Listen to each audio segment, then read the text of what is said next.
8절까지의 말씀입니다.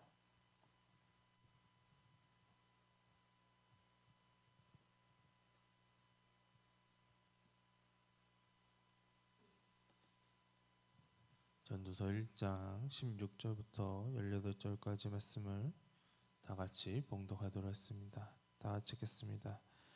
내가 내 마음속으로 말하여 이르기를 보라, 내가 크게 되고 지혜를 더 많이 얻었으므로 나보다 먼저 예루살렘에서 있던 낫다 하였나니 내 마음이 지혜와 지식을 많이 만나 보았음이로다.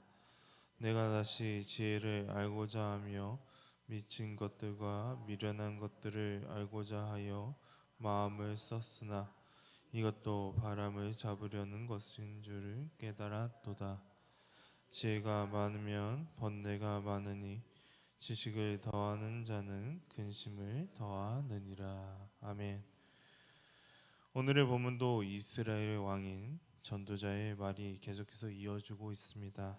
지난 시간에 그는 세상에서 일어난 모든 일을 살펴보려고 했었습니다. 전도서 1장 13절의 말씀을 다 같이 읽어보도록 하겠습니다. 다 같이 읽습니다. 마음을 다하며 지혜를 써서 하늘 아래에서 행하는 모든 일을 연구하며 살핀즉 이는 괴로운 것이니 하나님의 인생들에게 주사 수고하게 하신 것이라. 아멘. 세상에 일어나는 일들을 연구하고 살피기 위해 온갖 심혈을 그는 기울였습니다. 마음을 다했고 지혜도 사용했습니다. 그러나 이 세상에 일어난 모든 일들을 이해하려는 노력은 이렇다고 그는 이렇게 고백하고 있습니다. 전도서 1장 14절의 말씀을 다 같이 읽도록 하겠습니다. 다 같이 읽겠습니다. 내가 해 아래에서 행하는 모든 일을 보았노라. 보라, 모든 다 바람을 잡으려는 것이로다. 아멘. 마치 바람을 아무도 잡을 수 없는 것과 같이 이것은 허무하고 더덥다고 말하고 있습니다. 우리 주변에 일어나는 우리들의 삶에 경험하는 모든 것들에 살피고 연구하는 것은 마치 바람을 잡으려고 하는 것과 같이 헛되다고 말하고 있습니다. 이렇게 헛되다고 말했지만 그렇다고 해서 그가 부가 없고 지혜가 없었던 것은 아니었습니다. 오늘의 본문은 이 전도자가 이러한 사람이라고 말하고 있습니다. 우리가 오늘의 본문의 16절의 말씀을 다 같이 읽어보도록 하겠습니다. 다 같이 읽겠습니다. 내가 내 마음속으로 말하여 이르기를 보라, 내가 크게 되고 지혜를 더 많이 얻었으므로 나보다 먼저 모든 사람보다 낫다 하였나니 내 마음이 지혜와 자식을 받음이라다. 아멘. 그는 속으로 이렇게 말했습니다. 내가 크게 되고 지혜가 더 많이 얻었다고 말하고 있습니다. 크게 되었다는 것은 바로 많은 재산을 가졌다는 것을 말하고 있습니다. 그리고 그가 지혜가 많았던 두 가지 이유에 대해 다음과 같이 말합니다. 하나는 예루살렘에 있는 모든 사람들보다 더 지혜롭기 때문이었습니다. 이 전도자를 뛰어넘는 사람은 아무도 없었습니다. 그리고 두 번째는 이 전도자보다 지혜와 지식을 경험한 사람이 아무도 없었기 때문입니다. 그는 세상에 있는 그 누구보다 가장 큰 지혜를 가지고 있었습니다. 너무나도 뛰어난 사람이었습니다. 사람들은 이렇게 뛰어난 사람들을 보면 어떻습니까? 그리고 뛰어난 사람들을 어떻게 생각합니까? 누구라도 사람들은 자신들이 똑똑해지기를 원합니다. 그리고 요즘도 어떻습니까? 어려서부터 많이 공부를 시키며 사람들은 더욱더 지식을 많이 갖기를 원합니다. 열심히 공부해서 좋은 대학 가는 것을 너무나도 자랑으로 여기는 그러한 시대 가운데 살고 있습니다. 그리고 이 전도자처럼 지혜가 많아지면 어떻게 될까요? 모두에게 부러움을 사게 됩니다. 대우도 달라지게 됩니다. 누구도 그를 함부로 대하지 못합니다. 존경을 하며 그와 대화하는 것 자체만으로도 큰 영광으로 생각합니다. 그래서 어떻습니까? 세계적인 투자자인 워런 버핏과 마지막 점심 식사의 경매 가격은 무려 256억 원이나 해당했습니다. 이처럼 사람들은 지혜 있는 사람들의 조언을 듣기 위해서라면 많은 돈을 지불해서까지 기꺼이 그 지혜를 들으려고 합니다. 그렇기 때문에 사람들은 누구나 똑똑해지려고 하고 지혜가 있기를 원합니다.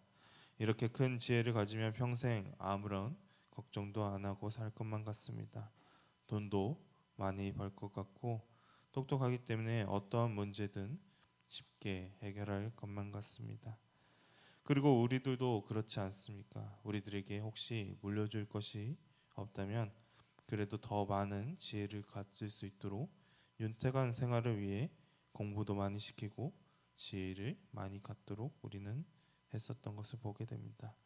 그 길이 부유해지고 다른 사람들에게 인정받을 수 있는 그러한 쉬운 길이라고 생각했기 때문입니다. 그리고 실제로도 그렇습니다. 대부분의 많은 사람들이 열심히 공부하고 좋은 대학에 가고 그리고 좋은 직장에 가는 것이 이 세상에서 볼 수 있는 흔한 광경입니다.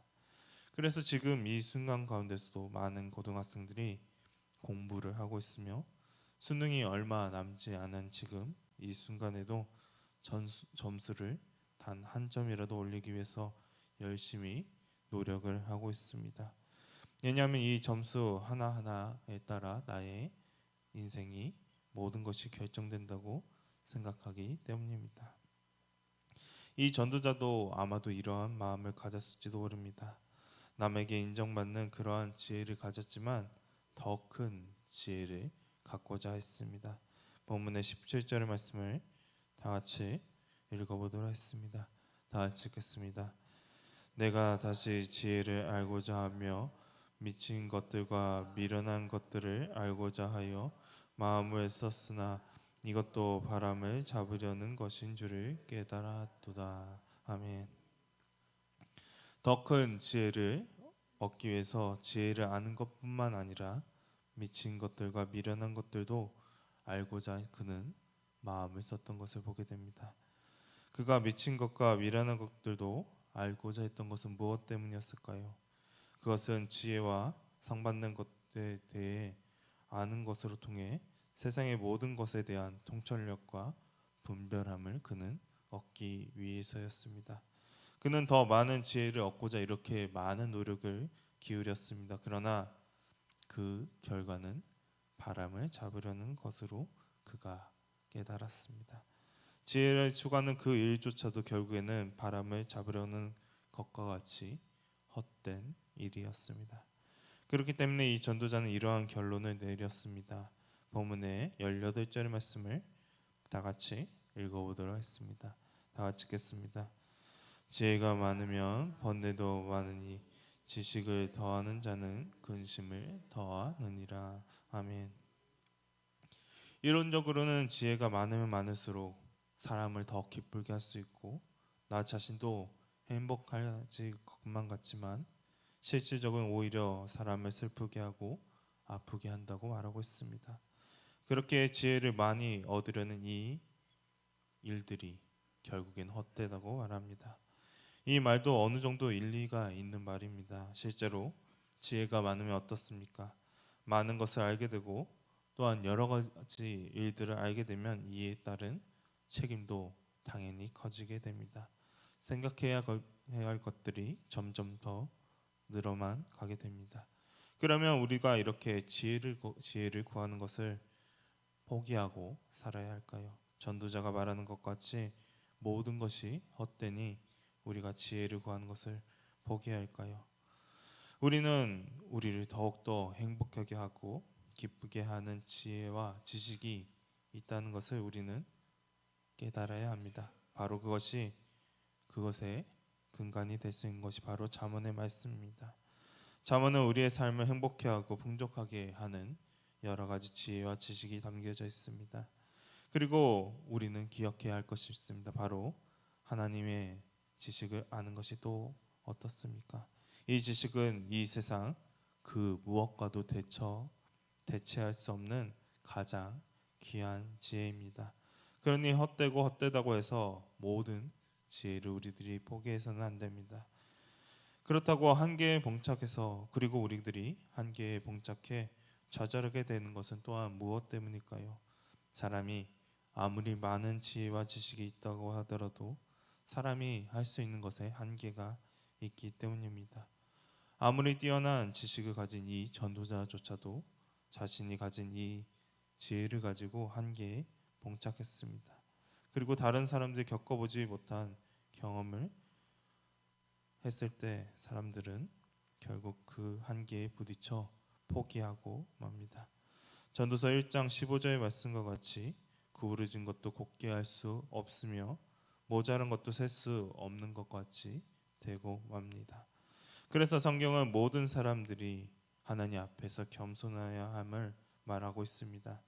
이렇게 한계에 부딪히고 할 수 없는 것이 정해져 있지만 하나님께서 모든 일을 할 수 있다고 우리들에게 말씀하셨기 때문입니다. 빌립보서에도 그렇기 때문에 다음과 같이 말하고 있습니다. 빌립보서 4장 13절의 말씀을 다 같이 읽도록 하겠습니다. 다 같이 읽겠습니다. 내게 능력 주신 자 안에서 내가 모든 것을 할 수 있느니라. 아멘. 우리들의 힘으로는 언젠간 벽에 부딪혀 좌절할 수밖에 없습니다. 모든 것이 불가능하다고 느끼게 됩니다. 그러나 하나님께서는 모든 일을 다 하실 수 있다고 말합니다. 하나님께서 우리와 함께 해주신다면 우리는 그 일을 능히 할 수가 있습니다. 그리고 성경이 말하고 있는 가장 중요한 진리를 우리는 다시금 생각해야 합니다. 전도자와 같이 크고 큰 지혜만 있어야 이 진리를 깨닫는 것이 아닙니다. 지식이 없는 사람에게도 지식이 있는 사람에게도 동일하게 주어진 하나님의 은혜가 분명히 있습니다. 그것은 바로 예수 그리스도를 믿으면 영원히 구원을 얻는다는 하나님의 진리의 말씀입니다. 이것은 돈이 많든 돈이 적든 지식이 있든 지식이 없든 상관없습니다. 예수 그리스도를 믿는 그 믿음은 누구에게나 다 허락해 주신 하나님의 은혜입니다. 이 진리의 말씀을 우리들에게 또한 들을 수 있도록 하나님께서는 그 길을 열어주셨습니다. 세상의 지식과 지혜들은 분명 우리들에게 많은 도움을 줍니다. 그러나 이것을 배워도 결국에는 우리들에게 있어서 헛된 일일 뿐입니다. 결국 우리들이 바라봐야 할 그 지식은 하나님을 아는 지식이어야 하기 때문입니다. 그리고 우리는 하나님의 말씀 가운데 참된 진리의 말씀인 예수 그리스도만을 바라보며 나아가야 합니다. 예수 그리스도를 믿으면 영생을 얻는다는 구원을 얻는다는 그 말씀을 우리는 믿어야 합니다. 그러나 우리들은 어떻습니까? 우리들은 연약하며 쉽게 무너지며 우리들은 한계가 있습니다. 그렇지만 우리는 여기에서 좌절되고 이것이 모두 다 헛되다고 하면서 포기하고 좌절하는 것이 아니라 우리에게 능력 주시는 자 하나님을 믿고 하나님만을 따르며 나아가면 됩니다. 그럴 때 우리는 모든 것을 할 수 있다고 하나님께서 우리에게 말씀해 주십니다. 우리가 이 세상 가운데 헛된 지식만을 쫓아 살아가는 그러한 삶이 아니라 정말 참되고 가장 값진 하나님을 아는 그러한 지식을 쫓아 나아갈 수 있는 우리 미아교회 성도님 되시기를 소망합니다. 다 같이 기도하도록 하겠습니다. 사랑의